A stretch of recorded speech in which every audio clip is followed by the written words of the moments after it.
Alors bonjour, bienvenue à Cap Jeunesse. Aujourd'hui on reçoit Natacha, plus connue sur les réseaux par le pseudo Erabusan. C'est une artiste qui est venue exposer dernièrement dans nos locaux sur le thème de la pop culture japonaise. Et je vais te laisser te présenter. Bonjour, je m'appelle Natacha, évidemment, présentée aussi par Erabusan sur Instagram, Twitter et Tumblr. Je suis une jeune artiste de 21 ans, j'aurai bientôt 22 ans. Et je dessine notamment donc, ce qui est thème manga, sur ce que j'aime. Donc on peut considérer plus comme une fan artiste qu'une artiste originale qui dessine. Bon, il m'arrive aussi de dessiner mes propres personnages, mais voilà, c'est un peu plus rare. Ok, du coup donc on va commencer par le début, ton parcours. Déjà, et qu'est-ce qui t'a amené à l'art? Est-ce que tu as fait ça depuis tout le temps ou c'est voilà. Ouais, alors j'ai toujours tenu un crayon quand j'étais petite. Bon voilà, les petits qui dessinent avec leurs petits crayons, avec leurs petites mains, c'est moi ça. Et je me suis vraiment intéressée dans l'art, mais surtout dans les mangas, par mon frère, par le biais de mon frère. Je me souviens regarder Tsubasa, Olive et Tom, et ça m'a marqué, je sais pas pourquoi, mais du coup j'ai commencé à dessiner avec lui et j'ai adoré ça. Et du coup j'ai toujours continué de dessiner. Et voilà, on peut dire que c'est grâce à mon frère que je suis devenue une petite artiste. Ok, bah du coup t'en as parlé, j'allais te demander quelles sont tes influences. On a un peu parlé, mais est-ce que t'en as d'autres, Captain Tsubasa ou...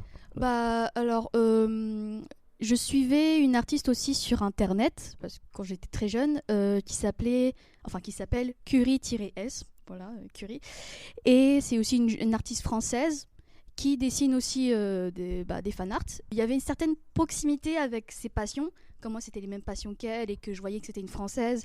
Il y avait un peu cette célébrité qui se cassait, qu'on ne connaissait pas via internet. Je ne sais pas trop comment expliquer cette image. Mais voilà, je me suis inspirée de cette artiste que j'ai rencontré en plus, incroyable. Super. Et il y a aussi mes passions, par exemple My Hero Academia, le dessin, enfin le style du mangaka, incroyable. Et c'est un peu grâce à lui que j'ai voulu aussi m'améliorer dans les petits détails des dessins, etc. Oui, je comprends. C'est vrai que My Hero Academia, ça a été autant hypé depuis Dragon Ball, depuis Senseiya, depuis tout ça, et c'est vraiment une très belle œuvre, My Hero Academia. Surtout le manga, parce que moi je regarde pas les animes, mais le manga, le style du dessin, chaque détail, je prends mon temps quand je lis le manga, c'est incroyable. Au niveau de ta création, de tes créations, déjà, comment tu trouves l'inspiration? Sûrement les influences comme tu l'as dit, et sinon quel est ton process, comment tu fais Alors oui, bon, les influences, oui, c'est ce que j'aime d'habitude, voilà.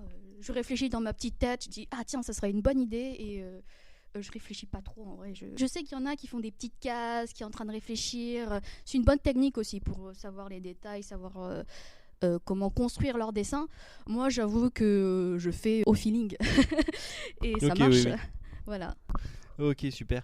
Et sinon, quelle technique et matériaux tu utilises, ou ce que tu préfères comme technique, que ce soit numérique ou tradi, quoi? J'ai touché à tout. J'ai touché au Posca, j'ai touché à l'acrylique, j'ai touché au feutre alcool, j'ai touché à l'aquarelle, tout, vraiment tout. Mais vraiment, ce que me sens plus à l'aise, c'est du coup l'art numérique. Oui. Ok, on va revenir un peu sur l'expo, sur le vernissage qu'il y a eu ici à Cap Jeunesse. Tu peux nous donner un peu ton retour sur cette expo, sur le vernissage, si ça t'a apporté quelque chose, si tu as rencontré des... C'était vraiment une expérience unique, déjà parce que c'est la première fois que j'exposais quelque chose dans un lieu, dans un local, et les gens qui me posaient des questions que je ne connaissais pas forcément, parce que souvent, quand moi je publie mes dessins sur les réseaux, je ne vois pas le visage, mais là, je voyais les gens, je regardais, ils me posaient des questions, je répondais, et c'était... il y avait quelque chose d'humain dans ce vernissage, et ça m'a beaucoup, beaucoup plu. Voilà. Super. Et aussi le fait c'était peut-être la première fois pour toi que tu dessinais en public quand oui, t'as fait... c'est voilà. vrai. C'est vrai. Et c'est je me suis dit je vais stresser quand les gens vont me regarder, mais en fait j'ai pas fait attention. Voilà. J'ai mis à dessiner comme ça, et c'était plus mes amis qui restaient à côté de moi, ils me posaient des questions, et du coup ça me mettait bien à l'aise, donc c'était très très sympathique. C'est vrai qu'il y avait beaucoup d'animations, oui. avec Manga Paradise qui était là. Du coup, au niveau justement de l'expo, si tu veux nous parler d'une de tes œuvres que tu as exposées ici, celle que tu préfères, pourquoi celle-là je peux en parler plusieurs? Tu peux en parler même de plusieurs. Alors, il y a une, Kelly, justement, c'est l'un des seuls dessins qui n'est pas un fan art, justement, parce que c'est l'OC de mon frère, celui qui m'a inspiré. Je me suis dit, je vais lui faire hommage. OC, Original Character. Et ça, c'est ça, c'est hommage à lui, il l'a vu, il était content, voilà. Et sinon, ce serait, je les aime presque tous, mais je dirais celui de Promenade Neverland, qui date de, je sais pas combien, mais avant 2020. Et c'est l'un des premiers dessins où je me suis vraiment mis à fond dedans. J'ai réfléchi sur la composition, j'ai réfléchi sur les significations, etc. Et bon, moi, étant jeune artiste, un petit bébé adolescent en train de faire son mieux, ça m'a beaucoup plu. Ok, voilà. C'est super. Et sinon, actuellement, tu as des projets en cours, ou même des projets futurs autour de l'art, peut-être de vernissage? Pas les vernissages, mais j'aimerais beaucoup exposer. Donc dans les conventions de manga, etc., vendre des marchandises, quoi. Ok, ou vendre même des prints ou c'est ça.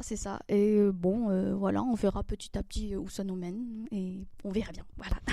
C'est super. Du coup, on a terminé, donc c'est bien. Donc je rappelle donc tes réseaux, donc Erabusan, donc @ERABU -8 SAN, donc sur Instagram, Twitter, X. Changé.